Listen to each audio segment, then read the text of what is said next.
இஸ்லாத்தின் காணிக்கையான சலாத்தினை பதிலை ஆதரவு வைத்தவனாக தெரிவித்துக் கொள்கின்றேன். அஸ்ஸலாமு அலைக்கும் வரஹ்மத்துல்லாஹி வபரகாத்துஹு.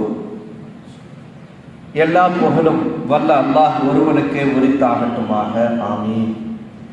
அவனின் அன்பும் அருளும் மக்கத்து ராஜா மதீனத்து ரோஜா நம் உயிரினும் உயிரான உயிரினும் மேலான முஹம்மது முஸ்தபா அஹ்மது முஜ்தபா ரசூலுல்லாஹி ஸல்லல்லாஹு அலைஹி வஸல்லம் அவர்கள் மீதும் அவர்களை அடியொட்டி வாழ்ந்து மறைந்து அவுலியாக்கள் குறிப்பாக இந்த ஜும்மாவுடைய தினத்திலே இந்த ஜும்மாவுடைய தொழுகைக்காக வருகை தந்திருக்கிற வர இருக்கிற நம் அத்தனை நபர்கள் மீதும் அல்லாஹ்வின் அன்பும் அருளும் என்றென்றும் குறைவின்றி நிலவட்டுமாக. ஆமீன்.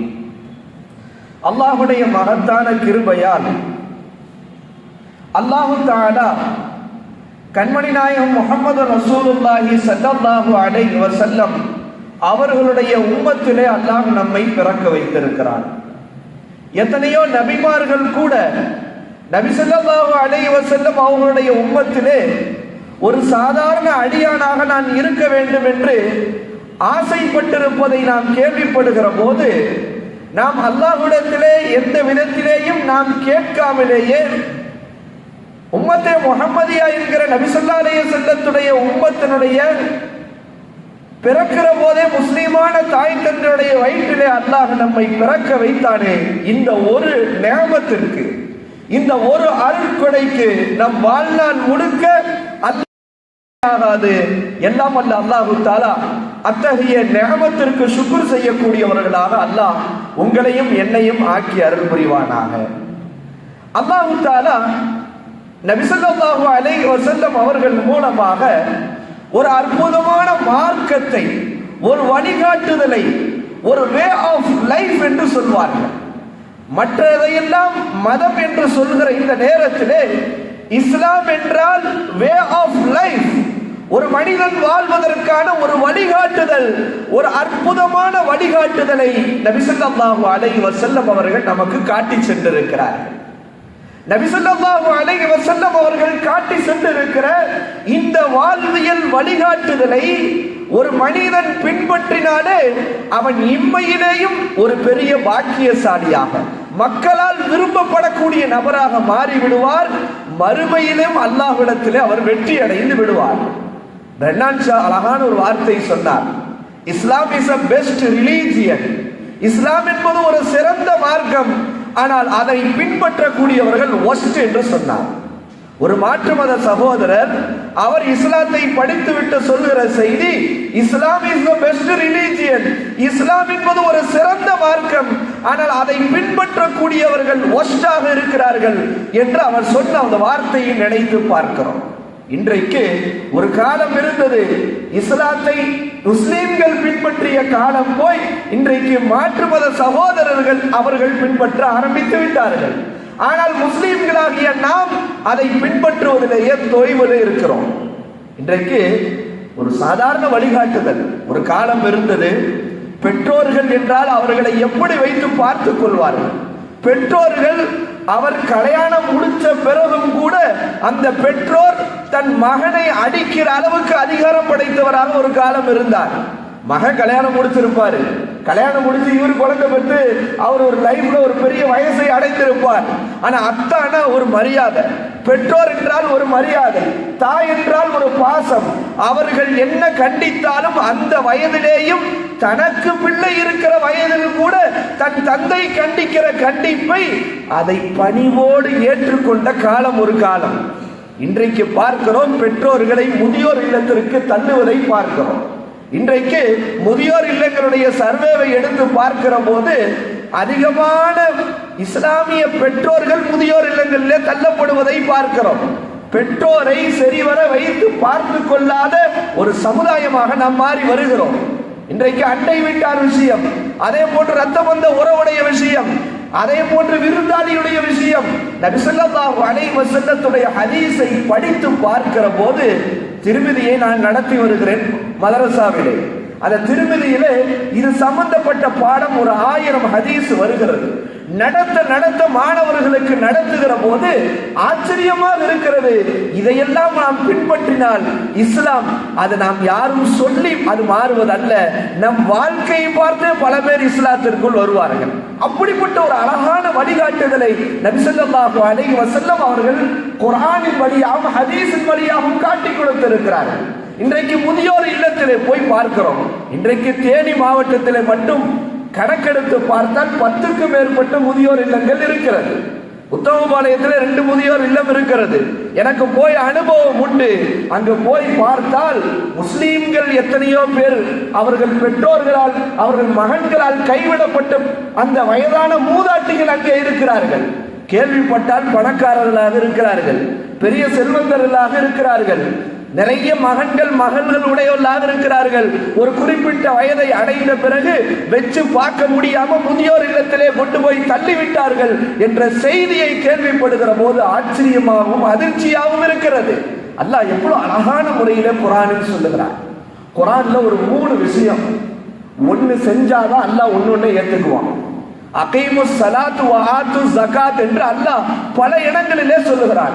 நீங்கள் அல்லாஹ்வை தொழுகுங்கள், ஜகாத்து கொடுங்கள். ஒருத்தர் நான் தொழுகிறேன், நான் ஜகாத்து கொடுக்க மாட்டேன்றாரு, அவருடைய தொழுகை ஏற்றுக்கொள்ளப்படாது. ஒருவர் ஜகாத்து கொடுக்கிறார், நான் தொழுக மாட்டேன் என்று சொல்லுகிறார், அவருடைய ஜகாத் ஏற்றுக்கொள்ளப்படாது. ரெண்டும் செய்ய வேண்டும். அல்லாஹ் இன்னொரு இடத்திலே சொல்லுகிறான், நீங்கள் எனக்கும் வழிபடுங்கள், ரசூலுல்லாவுக்கும் வழிபடுங்கள் என்று சொல்லுகிறான். ஒருவர் அல்லாஹ்வுக்கு வழிபடுகிறேன், நான் ரசூலுல்லாவுக்கு வழிபட மாட்டேன் என்று சொன்னால் அவன் வழிபட்டவனாக ஆக மாட்டான்.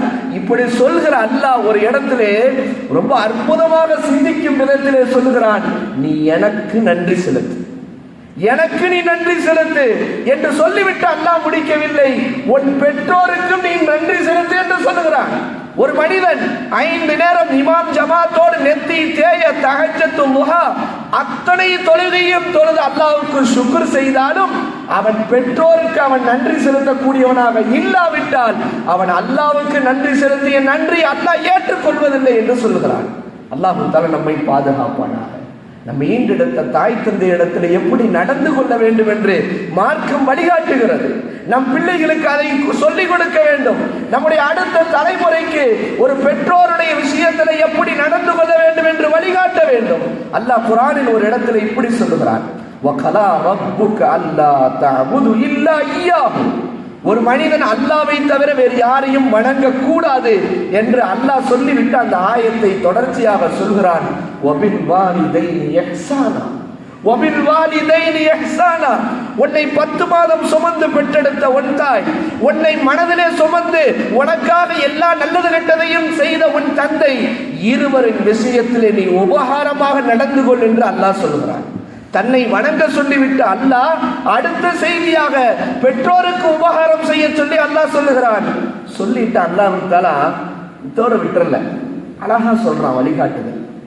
இந்த 2 பேர் தாயோ தந்தையோ 2 பேரில் ஒருவர் அல்லது 2 பேரும் வயதானவர்களாக ஆகிவிட்டால், வயது முதிர்ந்தவர்களாக ஆகிவிட்டால் நீ அவர்களிடத்தில் எப்படி நடந்து கொள்ள வேண்டும், எப்படி நடந்து கொள்ள கூடாது என்று அல்லாஹ் சொல்கிறான்.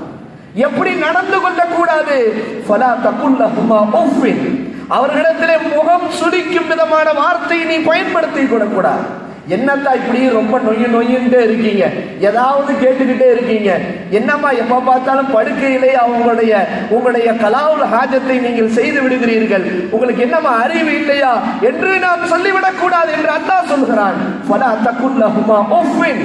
உங்கள் பெற்றோர்களை நீங்கள் பார்த்து சீ என்று முகம் சுளித்து கூட நீங்கள் வார்த்தையை பயன்படுத்தி விடக் கூடாது என்று அல்லாஹ் சொல்கிறான்.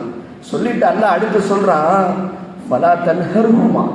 அவங்களை விரட்டி விட்டுறாங்க, அவர்களை நீங்கள் விரட்டி விட்டு விடாதீர்கள். வகுல் லஹுமா கௌலன் கரீமா. அவ்விருவரிடத்திலே நீங்கள் கண்ணியமான பேச்சை பேசுங்கள் என்று அல்லாஹ் எவ்வளவு அழகான வழிகாட்டுதலை சொல்லுகிறார். அவங்களை விரட்டி விட்டுறாதீங்க. நீங்களும் இதே நிலையில் ஒரு நாள் குழந்தையாக இருக்கிற போது நீங்கள் இப்படித்தான் இருந்தீர்கள். அவர்கள் முகம் சுளிக்கவில்லை, உங்களை விரட்டி விடவில்லை, அவர்கள் உங்களை தூக்கி ஒரு எங்கேயோ சேர்த்து விடவில்லை, நளினமாக பாசத்தோடு உங்களை வளர்த்தார்கள். நீங்கள் அவ்வாறுதான் நடக்க வேண்டும் என்று அல்லாஹ் இந்த வசனத்தை சொல்லிவிட்டு தொடர்ச்சியாக சொல்கிறான், வஃபிர் லஹுமா ஜனாஹ துல்லி மினர் ரஹ்மா, இரக்கம் கொண்டு பணிவு என்னும் இறக்கையை அவ்விருவருக்காக நீ தாழ்த்துவீராக. எனக்கு அதிகாரம் இருக்கு, எனக்கு பவர் இருக்குது, எனக்கு உடல்ல வலிமை இருக்கு என்று அவிடத்தில் நீங்கள் முரட்டுத்தனமாக உன் பெற்றோரிடத்தில் நடந்து கொள்ளாதே. அவர்கள் வயதானவர்கள், அவர்கள் முடியாதவர்களாக இருக்கிறார்கள், நீ பணிவோடு நடந்து கொள்ள வேண்டும் இரக்கத்தோடு என்று அல்லாஹ் சொல்லிவிட்டு அடுத்து ஒரு துஆவை கற்றுக் கொடுக்கிறார். அந்த துஆ நம்ம எத்தனை பேர் செய்யறோம்னு தெரியல, இன்ஷா அல்லாஹ் நம்ம செய்யணும்.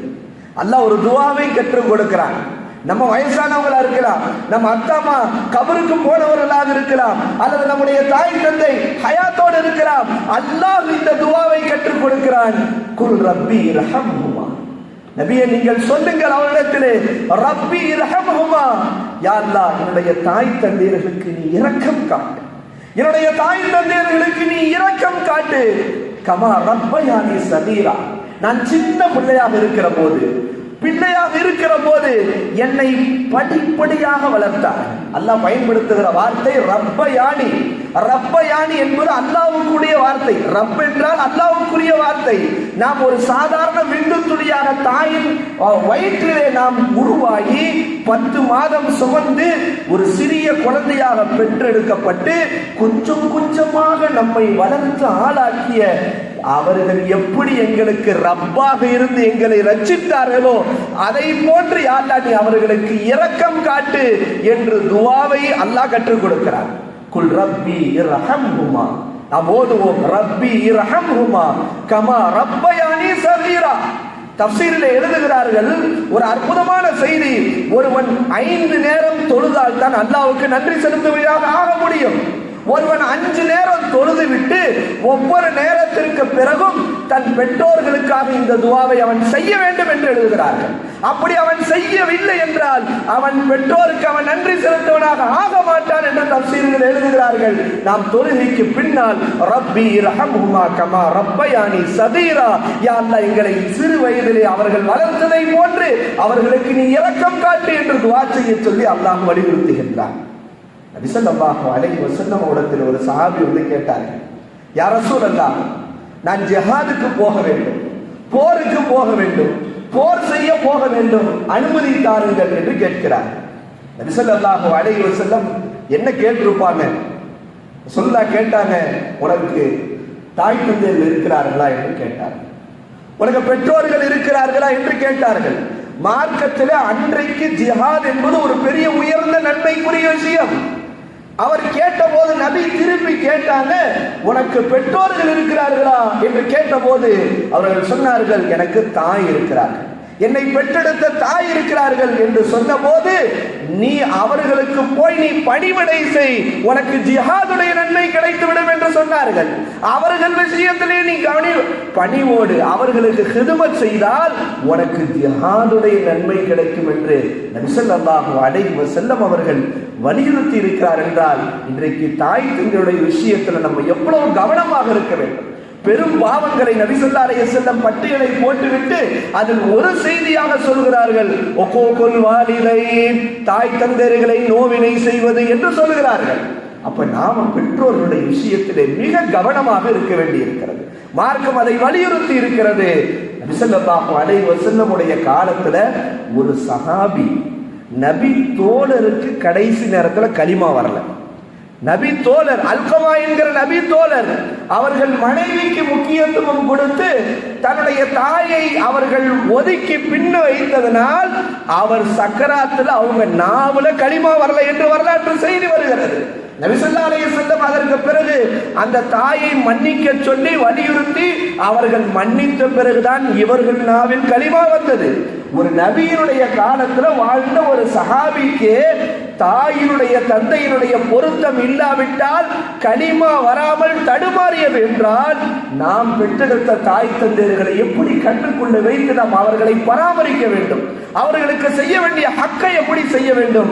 எல்லாம் வல்ல அல்லாஹ் தஆலா நம்ம ஈண்டெடுத்த தாய் தந்தையர்கள் அவர்கள் ஹயாத்தோடு இல்லாவிட்டாலும் அவர்களுக்காக துஆ செய்யக்கூடியவர்களாக அல்லாஹ் நம்மை ஆக்கி அருள் புரிவானாக. அவர்கள் ஹயாத்தோடு இருந்தால் நம்மால் முடிந்த அளவுக்கு அந்த வாய்ப்பை பயன்படுத்தி கொண்டு வீட்டில் 3-4 பேர் இருக்கிறாங்க மகன்கள், ஒரு மகன் இன்னைக்கு அவ்வளவு அவல நிலை, 12 பேர் பெற்று போட்டுருந்தாங்க.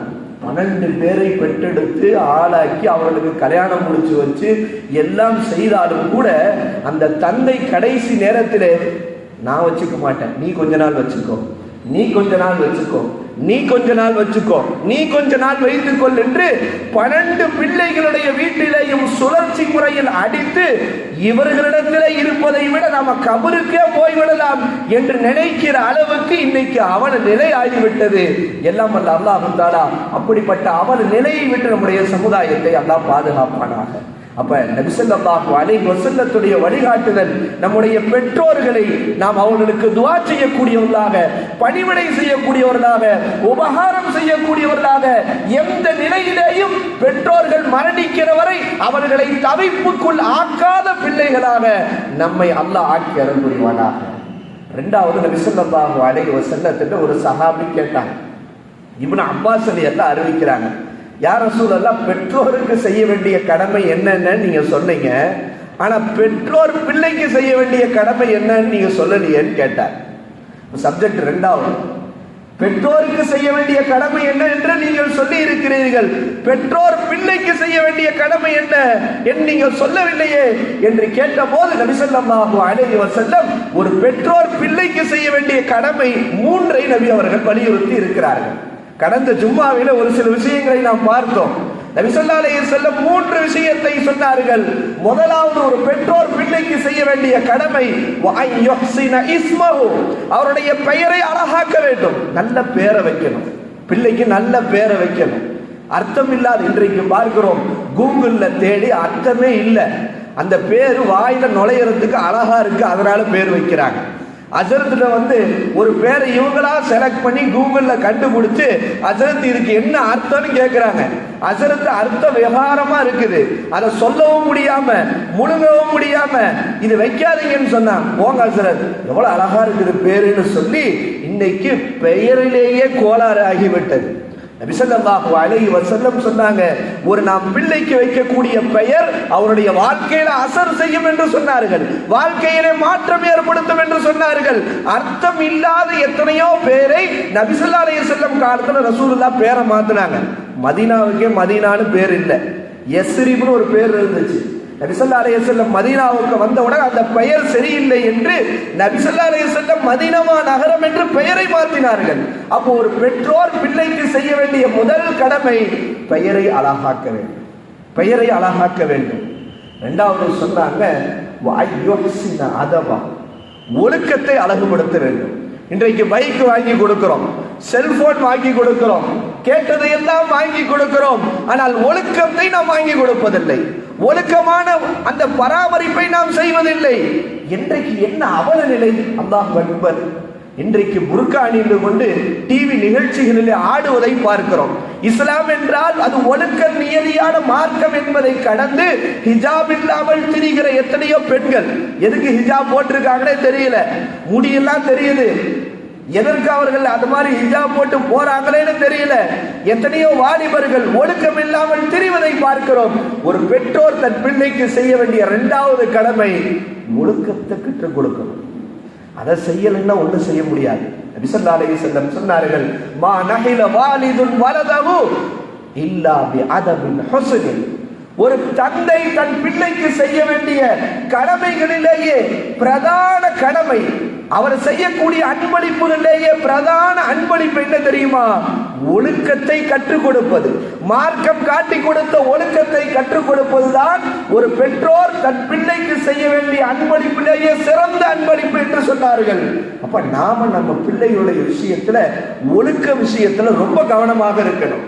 நம்ம எல்லாம் கொடுத்து விட்டு ஒழுக்க விஷயத்திலே நாம் வழிகாட்டவில்லை என்றால் நம்மை விட இந்த உலகத்திலே கை சேதம் உடையவர்கள் யாரும் கிடையாது என்பதிலே மாற்று கருத்து இல்லை. மூன்றாவது நபி ஸல்லல்லாஹு அலைஹி வஸல்லம் சொன்னாங்க, வயுஅல்லிமுஹுல் கிதாப், குர்ஆனை கற்றுக் கொடுக்க வேண்டும் என்று சொன்னார்கள். இதை குறித்து கடந்த வாரம் நிறைய செய்திகளை நாம் பார்த்தோம். உமர் ரலியல்லாஹு அன்ஹுடைய காலத்துல, அதற்கு அடுத்த காலம் ஒரு இமாமுடைய காலத்துல ஒரு மனிதர் போய் சொன்னார். என்ன சொன்னார்? என்னுடைய மகன் என்னை அடிக்கிறார் என்று சொன்னார். என் மகன் என்னை அடிக்கிறார், துன்புறுத்துகிறார் என்று சொன்னார். அப்ப கேட்டாங்க, உங்க மகனுக்கு குர்ஆனையும் ஒழுக்கம் சார்ந்த மார்க்க கல்வியும் கற்றுக் கொடுத்திருக்கிறீர்களா என்று கேட்டார். இல்ல, கற்றுக் கொடுக்கல, அதற்கான வாய்ப்பு அமையல. உடனே அந்த இமாம் அவர்கள் சொன்னார்கள், உன் தலையை வெட்டாம போனான்னு நீ சுக்குர் செய், உன் தலையை வெட்டாம போனான் நீ சுக்குர் செய். நீ கொடுக்க வேண்டிய அடிப்படையான மார்க்க கல்வியும் ஒழுக்க கல்வியும் குர்ஆன் கல்வியும் நீ கொடுக்காமல் உன் பிள்ளை உன்னை தூக்கி வைத்து அவன் உபகாரம் செய்ய வேண்டும் என்று நினைப்பது தவறு. நீ தவறு செய்து விட்டாய், உன் பிள்ளை தவறு செய்யவில்லை என்று சொன்னார். இப்போ மார்க்கம் நம்முடைய பெற்றோர்கள் அவருடைய பிள்ளையுடைய விஷயத்திலே 3 விதமான கடமைகளை சொல்லி இருக்கிறது என்று பார்க்கிறோம். மூன்றாவது, இன்னைக்கு முக்கியமான விஷயம், இந்த ரத்த பந்த உறவு விஷயத்தில் இன்னைக்கு ரொம்ப மோசமான நிலையில் இருக்கிறோம். கூட பிறந்த சகோதரர் சொத்துக்காக நான் மௌத்தாகிற வரைக்கும் உன் முகத்துல நான் முடிக்கவே மாட்டேன், உன் தஃபன்ல நான் கலந்து கொள்ள மாட்டேன், உன் கூட நான் எந்த விதத்திலையும் தொடர்பு வைக்க மாட்டேன் என்று ரத்த பந்த உறவுகளை துண்டிக்கிற இந்த அவலநிலை இன்னைக்கு ரொம்ப மோசமாயிடுச்சு. ஐயாமுல் ஜாஹிலியாலேயே நபி ஸல்லல்லாஹு அலைஹி வஸல்லம் ரத்த பந்த உறவை சேர்ந்து வாழ்கிற விஷயத்துல மிக வலியுறுத்தி இருக்கிறார்கள். இன்னைக்கு அந்த விஷயத்துல மிக கவனக்குறைவாக இருக்கிறோம். அல்லாஹ் பாதுகாக்க வேண்டும். நபி ஸல்லல்லாஹு அலைஹி வஸல்லத்துடைய காலத்துல ஒரு சபை, நபி ஸல்லல்லாஹு அலைஹி வஸல்லம் சொன்னாங்க, ரத்த பந்த உறவை துண்டிக்கிற யாராவது இந்த சபையில இருந்தாங்கன்னா நீங்க எந்திச்சு போயிருங்கன்ட்டாங்க, எழுந்துருங்க போயிருங்கன்ட்டாங்க. அந்த சபையில ஒருவர் எந்திரித்தார், நேரா சபையை விட்டு வெளியே போனார், போய்விட்டு மீண்டும் வந்தார். நபி ஸல்லல்லாஹு அலைஹி வஸல்லத்திட்ட கேட்கப்பட்டது, யா ரசூலல்லாஹ், ஏன் இரத்த பந்த உறவை துண்டிக்கிற ஒருவர் இந்த சபையில இருந்தால் அவரை ஏன் எழுந்திருத்து போக சொன்னீர்கள் என்று கேட்டபோது அந்த ஒருத்தர் எந்திச்சு போனார். அவர்கிட்டையும் காரணம் கேட்டாங்க. கேட்கப்பட்ட போது அவர் சொன்னார், என்னுடைய ஹாலாவுக்கும் எனக்கும் கொஞ்சம் கருத்து வேறுபாடு, அவரிடத்தில் எனக்கு மன கசப்பு, நான் அவரிடத்திலே போய் மன்னிப்பு கேட்டு சுமூகமாகிவிட்டு மீண்டும் நான் சபைக்கு வந்தேன். நபி ஸல்லல்லாஹு அலைஹி வஸல்லம் அந்த இடத்திலே சொன்னார்கள், அல்லாஹ் தஆலா எந்த கூட்டத்தில் இரத்த பந்த உறவை துண்டிக்கிற ஒருவர் இருக்கிறாரோ அந்த கூட்டத்தின் மீது அல்லாஹ் தன்னுடைய ரஹமத்தை இறக்க மாட்டானா. இரத்த பந்த உறவை துண்டிச்சு இருக்கக்கூடியவன் அவன் மேல ரஹமத்து இறங்குற நீங்க சொல்லல, அவன் இருக்கக்கூடிய அந்த சபையினர்கள் மீது அல்லாஹ்வுடைய ரஹமத்து இறங்காது என்று சொல்லுகிறாரு. இன்னைக்கு நம்ம பார்க்கிறோம், 2 விஷயம் தான் ஒரு மனுஷன் ஆசைப்படுறது, நீண்ட ஆயுளோட ஆரோக்கியமா வாழணும், நல்ல செல்வத்தோடு வாழணும், இதான் நம்முடைய ஆசை. ஆனா நபி ஸல்லல்லாஹு அலைஹி வஸல்லம் இதுக்கு ஒரு வழி சொன்னாங்க, மன் அஹப்ப அன் யுபஸத லஹு ஃபீ ரிஸ்கிஹி வ இன்ஸலஹு ஃபீ அஸரிஹி, உங்களில் ஒருவர் ஆயுள் அதிகரிக்க வேண்டும் என்று ஆசைப்படுகிறீர்களா? உங்களுடைய ரிஸ்கிலே அல்லாஹ் பரக்கத் செய்ய வேண்டும், விசாலமாக்க வேண்டும் என்று ஆசைப்படுகிறீர்களா? நபி ஸல்லல்லாஹு அலைஹி வஸல்லம் சொன்னாங்க, ஃபல்யஸில் ரஹிமா, இரத்த பந்த உறவை சேர்ந்து வாழ என்று சொன்னார்கள். தஃப்சீர்ல எழுதுறாங்க, ஒரு முன்னாடி பனி இஸ்ராயீலுடைய காலத்துல ஒரு மனிதர் நாளைக்கு மௌத்தா இன்னும் 3 நாள்ல மரணிக்க இருக்கிறார். ஆனால் அவருடைய ஆயுள் 30 வருடங்கள் அதிகரிக்கப்பட்டதாம். இன்னொருவர் 30 வருடம் வாழ இருக்கிறார், ஆனால் அவருடைய ஆயுள் குறைக்கப்பட்டதாம். காரணம் எழுதுகிறார்கள், அவர் இரத்த பந்த உறவை சேர்ந்து வாழ்ந்ததால் அல்லாஹ் அவருக்கு மௌத்தாகிறவருக்கு அல்லாஹ் ஆயுளை அதிகரிக்க செய்தான். இன்னொருவர் இரத்த பந்த உறவை துண்டித்ததால் அவருடைய ஆயுள் குறைக்கப்பட்டது என்று எழுதுகிறார்கள். இரத்த பந்த உறவுடைய விஷயத்தில் இன்னைக்கு ரொம்ப கவனக்குறைவாக இருக்கிறோம். பங்காளி சண்டன்றா, காலகாலமான உள்ள சண்டை என்று சொல்லுகிறோம். நம்முடைய சொந்த நப்சிற்காக நம்முடைய உறவுகளை இழந்து இன்னைக்கு மிக பிரிந்து வாழ்ந்து கொண்டிருக்கிறோம். அல்லாஹ் தஆலா நம்மை பாதுகாப்பானாங்க. நபி ஸல்லல்லாஹு அலைஹி வஸல்லம் அழகாக சொன்னாங்க, ஒரு ஹதீஸ்ல சொன்னாங்க, இன்னைக்கு என்னன்னா சொந்தக்காரன் நடுத்தெருவில் இருக்கான், சாப்பிட்றதுக்கு வழி இல்லை, போடுறதுக்கு ட்ரெஸ் இல்லை, இவங்க ஊரு ஃபுல்லா தர்மம் செய்யக்கூடிய எத்தனையோ பேர் சமூகத்தில் இருக்கிறாங்க. ஊர் முழுக்க தர்மம், ஊர் முழுக்க நல்ல பெயர், ஆனால் சொந்த ரத்த பந்த உறவு சாப்பிடுவதற்கு கூட வழி இல்லாமல் இருப்ப அவல நிலை பார்க்கிறோம். ஆனால் நபி ஸல்லல்லாஹு அலைஹி வஸல்லம் அதையும் அழகாக சொன்னார்கள், அஸ்ஸதகத்து அலல் மிஸ்கீனி ஸதகா, நீ ஒரு ஏழைக்கு தர்மம் செஞ்சா உனக்கு ஒரு நன்மை தான், தர்மம் செய்த ஒரு நன்மை தான் உனக்கு கிடைக்கும். வஅலா திர்ரஹிமி சின்தான், உன் இரத்த பந்த உறவுக்கு நீ தர்மம் செய்தால் உனக்கு 2 நன்மை கிடைக்கும். ஒன்று தர்மத்தின் நன்மை, இன்னும் நீ இரத்த பந்த உறவை சேர்ந்து வாழ்ந்த நன்மை கிடைக்கும் என்று நபி ஸல்லல்லாஹு அலைஹி வஸல்லம் சொன்னாங்க. இன்னொரு ஹதீஸ்ல ரசூலுல்லாஹ் இப்படி சொன்னாங்க, இந்த உலகத்திலேயே ஒரு பாவத்திற்கு தண்டனை அல்லாஹ் விரைவாக கொடுப்பான் என்றால் அது இரத்த பந்த உறவை துண்டிப்பது என்று நபி ஸல்லல்லாஹு அலைஹி வஸல்லம் சொன்னாங்க. அல்லாஹ் தஆலா நாம் யாராவது இரத்த பந்த உறவை துண்டித்திருந்தால் ரசூலுல்லாஹ் அதையும் சொல்லிட்டாங்க. துண்டிச்சுட்டு முதல்ல யாரு போய் மானத்தை விட்டு சலாம் சொல்லி யார் சேர்றாங்களோ அவங்களுக்கு தான் நன்மை கூடையும். முதல்ல யாரு போய், சண்டைகள் இருக்கலாம், சச்சரவு இருக்கலாம், கருத்து வேறுபாடு இருக்கலாம், புரிதலிலே மாற்றம் இருக்கலாம், ஆனால் உறவுடைய விஷயம் என்று வருகிற போது நாம் சுமூகமாகி கொள்ள வேண்டும். ரசூலுல்லாஹ் சொன்னாங்க, முதல்ல போய் யார் சலாம் சொல்லி சேர்ந்து கொள்கிறாரோ அவருக்கு நன்மையில் கூட நன்மை என்று சொன்னார்கள். என்றால் இன்றைக்கு நாம் இந்த போன்ற வழிகாட்டுதலை பின்பற்றினால் நம்முடைய மார்க்கத்தினுடைய விஷயத்திலே நாம் எந்த அளவுக்கு மாற்றமாக இருக்கும். இன்னொன்று சொன்னாங்க, அண்டை வீட்டுக்காரர் பெற்றோர், அதே போன்று ரத்த பந்த உறவு, அண்டை வீட்டுக்காரர். ரசூலுல்லாஹ் அண்டை வீட்டுக்கார விஷயத்துல ஹதீஸ்ல சொல்லப்பட்டதை போன்று உலகத்துல எந்த மார்க்கத்திலையும் மதத்திலையும் அப்படி சொல்லப்பட்டிருக்க வாய்ப்பு இல்லை. ரசூல் ஸல்லல்லாஹு அலைஹி வஸல்லம் சொன்னாங்க, ஒரு ஹதீஸ்ல இப்படி சொன்னாங்க, ஜிப்ரீல் அலைஹிஸ்ஸலாம் எப்ப பார்த்தாலும் அண்டை வீட்டார்களை பேணுங்க, அண்டை வீட்டார்களை பேணுங்க, அண்டை வீட்டார்களை பேணுங்கன்னு ஜிப்ரீல் அலைஹிஸ்ஸலாம் என்னிடத்திலே வந்து சொல்லிக்கொண்டே இருந்தார்கள். ரசூலுல்லாஹ் சொன்னார்கள், நான் நினைச்சிட்டேன் அண்டை வீட்டுக்காரனுக்கு சொத்துல பங்கு இருக்கிற மார்க்கத்துல சொல்லப்பட்டிருமோன்னு நான் நினைக்கிற அளவுக்கு அண்டை வீட்டாரின் விஷயத்திலே அல்லாஹ் வலியுறுத்தி கொண்டே இருந்தான் என்று நாம் பார்க்கிறோம். நபி ஸல்லல்லாஹு அலைஹி வஸல்லம் சொன்னாங்க, ஒரு பெண்ணை பத்தி ரசூலுல்லாஹ்ட்ட கேட்கிறாங்க, யார் ரசூலல்லாஹ், ஒரு பெண் இருக்கிறார், பகல் முழுக்க நோன்பு, இரவு முழுக்க நின்று வணங்குகிறார், ஆனால் அண்டை வீட்டுக்காரரை நோவினை செய்யக்கூடிய பெண்ணாக இருக்கிறார், இவருடைய நிலை என்ன என்று கேட்டார். ரசூலுல்லாஹ் சொன்னாங்க, ஹிய ஃபின் நார்னா, அந்த அம்மா நரகவாசி அப்படின்ட்டாங்க. அந்த அம்மா நரகத்திலே இருக்கும் என்று சொன்னார்கள். இன்னொரு மனிதர் யார் ரசூலுல்லாஹ், அவர் நஃபீலான வணக்கங்கள்லாம் செய்யறது இல்லை, பரலை மட்டும் செஞ்சுட்டு போயிடுவார். அந்த பெண் வெறும் பரலை செய்வார், ஆனால் அண்டை வீட்டுக்காரர்களை நோவினை செய்வதில்லை, தன்னால் முடிந்த உதவி செய்கிறார். அந்த பெண்ணுடைய விஷயத்தில் என்ன என்று கேட்டபோது நபி ஸல்லல்லாஹு அலைஹி வஸல்லம் சொன்னார்கள், ஹிய ஃபில் ஜன்னah, அந்த பெண் சொர்க்கத்திலே இருப்பார் என்று சொன்னார்கள். இங்க நாம் கடைசியாக சிந்திக்க வேண்டிய விஷயம், இஸ்லாம் இஸ் தி பெஸ்ட் ரிலிஜியன். இஸ்லாம் என்பது ஒரு சிறந்த மார்க்கம். பெர்னான் ஷா சொல்லதை போன்று அதை பின்பற்றக்கூடிய நாம் வஸ்டாக இருக்கிறோம் என்பதில் எந்த மாற்று கருத்தும் இல்லை. எல்லாம் வந்த அல்லாஹ் தஆலா அப்படிப்பட்ட இந்த அற்புதமான மார்க்கமான இந்த இஸ்லாமை தம்முடைய வாழ்க்கையில முழுவதுமாக பின்பற்றக்கூடியவர்களாக அல்லாஹ் தஆலா நம்மை ஆக்கி அருள் புரிவானாக. இன்னைக்கு சேவைலாம் குறைஞ்சிருச்சு.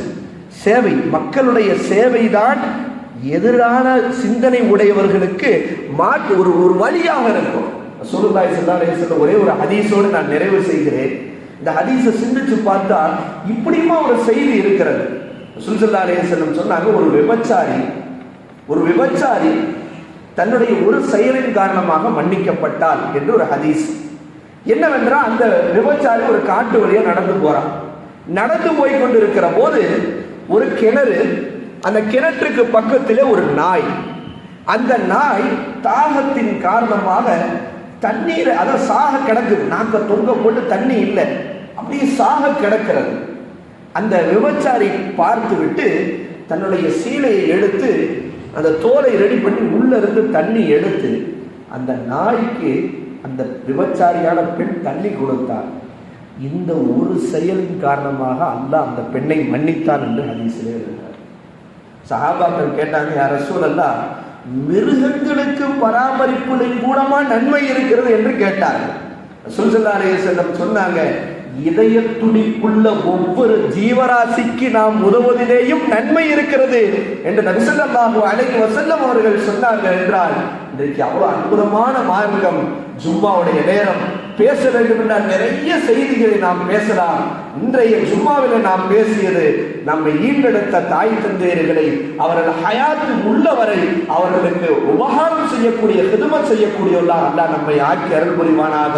அவர்கள் மரணித்து விட்டாலும் ரப்பி இரஹம்ஹுமா கமா ரப்பயானி சகீரா என்று துஆ செய்யக்கூடியவர்களாக, அமானிதமாக நமக்கு கொடுக்கப்பட்ட இந்த பிள்ளை செல்வங்களை சாலிஹானவர்களாக நாம் வளர்ப்போம். அண்டை வீட்டார்களை பராமரிப்போம். நமக்கு ரத்த வந்த உறவுகளாக இருப்பவர்களிடத்திலே நம்முடைய சொந்த காரணங்களுக்காக துண்டித்திருந்தால் அல்லாஹ்வுக்காக இன்ஷா அல்லாஹ் அவர்களோடு நாம் சேருவோம். அவர்களுக்கு செய்ய வேண்டிய கடமைகளை நாம் செய்வோம் என்று கூறியவனாக வாய்ப்படுத்தமைக்கு ஜஸாக்குமுல்லாஹ் கைரல் ஜஸா.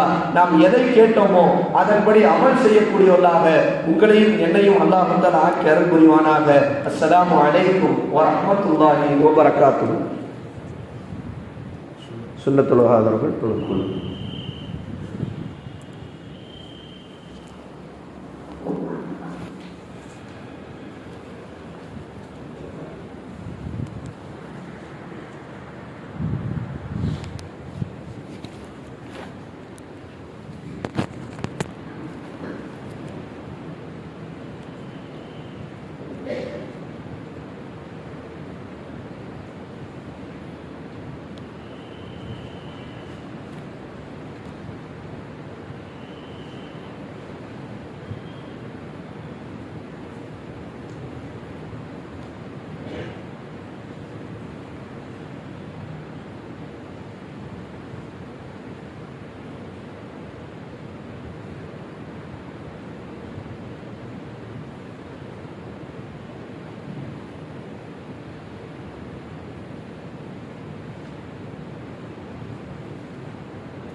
you.